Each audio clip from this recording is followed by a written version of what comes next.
पहुंचने वाले हैं। तमाम पत्रकार बंधु खड़े, एलआईयू के लोग भी खड़े होंगे।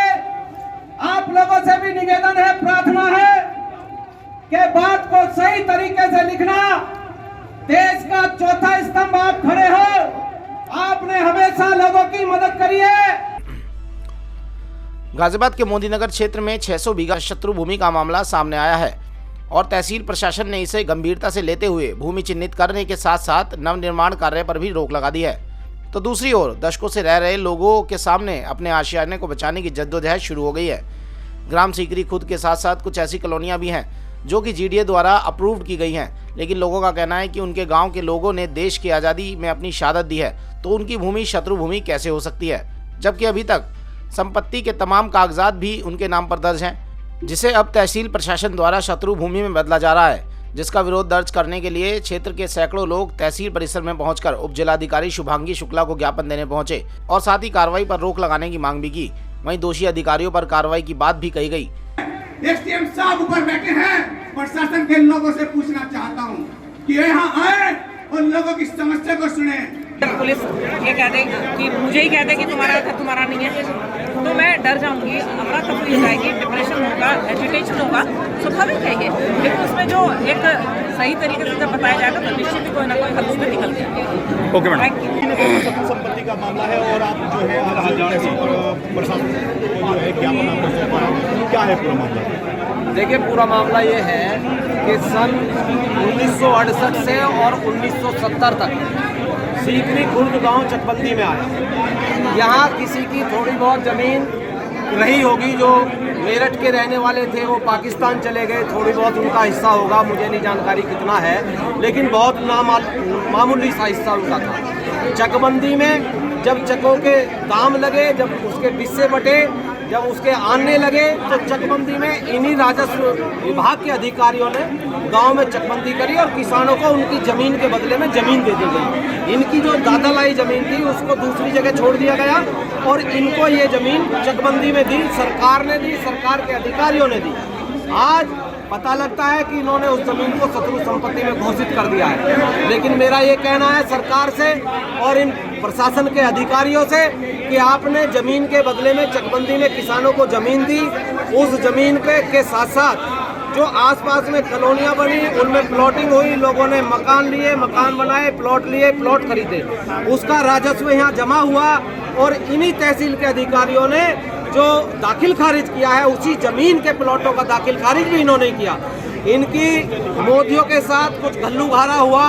अब से 4 साल पहले यहाँ एसडीएम थे पवन अग्रवाल, यहाँ के तत्कालीन तहसीलदार, यहाँ के पटवारी, यहाँ के कानूगो, इन लोगों ने मिली भगत करके मोदियों से कोई मोटा गेम खेला, उनके नाम ज़मीन चढ़ाई, उसमें इन्हें मोटा कमीशन मिला और वो कमीशन इनका आपस में नहीं बढ़ पाया। इनकी आपसी लड़ाई में एसडीएम साहब को जो कमीशन नहीं मिल पाया, उस कमीशन की लड़ाई में वो एसडीएम साहब ने एक दोहरे से तमाम नंबरों को लेके और शत्रु संपत्ति में वो फाइल यहाँ से बना के भेजी। लगभग कितने लोग प्रभावित होने जा रहे हैं? लगभग कई हजार लोग हैं, कई हजार, हजारों से ज़्यादा मकान हैं, किसान हैं, पूरे गांव की ज़मीन है, तमाम लोग प्रभावित हैं। और किसान की उप जिलाधिकारी से अभी मिले थे, उन्होंने क्या आश्वासन दिया? देखिए, उप जिलाधिकारी से अब से 4 दिन पहले मिले थे तो उप जिलाधिकारी ने कहा था कि मेरे हाथ में कुछ नहीं है, जाओ आप गृह मंत्रालय चले जाओ।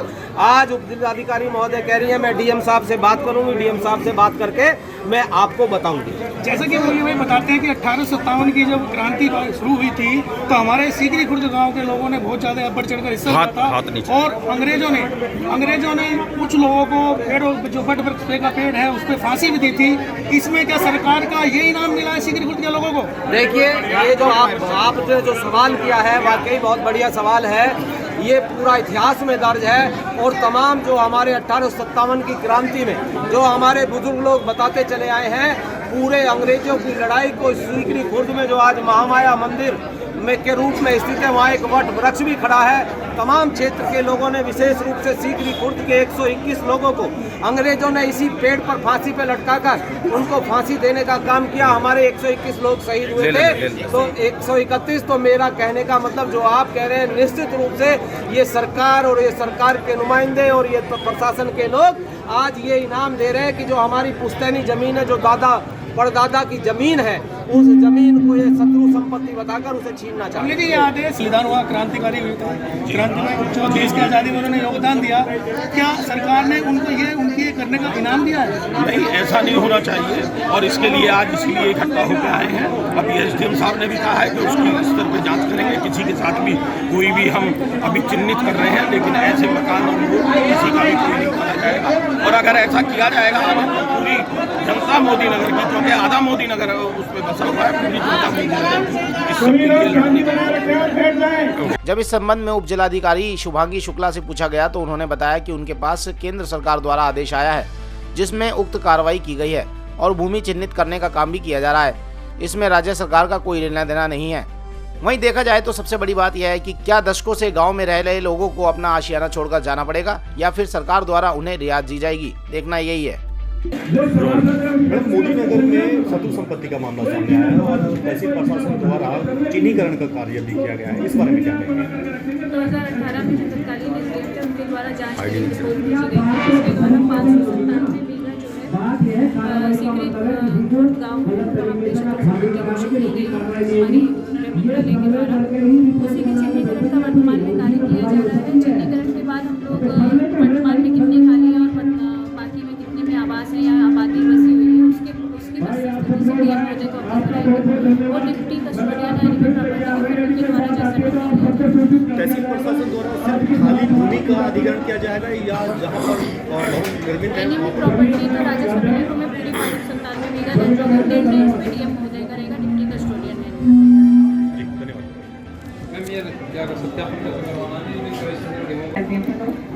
उनकी गलती, उन्हें बताना चाहिए था ये शत्रु संपत्ति है, बोर्ड लगना चाहिए। मैं तो हर जगह कह रही हूँ, जितनी एलएमसी की धरती है सब पे बोर्ड लगा है प्रशासन। हम तो नहीं कब्जा करवा रहे 1 इंच जमीन पे भी, दावादार लोग करे जा रहे हैं, तो वो तो शासन प्रशासन की गलती है भाई। हम तो नहीं कह रहे कि हमारे लोगों को एलएमसी की जमीन दे दो, हमारे लोग कब्जा लें। तो इसी तरह से ये जो घर बने हुए हैं आपके, मेहनत से बने हुए हैं, साधारण व्यक्ति के घर हैं, 2.5 कमरों के घर हैं, निश्चित ही आपके घर हैं, आपके रहने चाहिए। और वो जो अफरा तफरी का माहौल है कि क्रेन आ जाएगी, बुलडोजर आ जाएगा, भाई बुलडोजर जो है दबंगों के लिए और जो जबरदस्ती किसी ने गरीब की जमीन हत्या ली उसके लिए है, बुलडोजर आम आदमी का।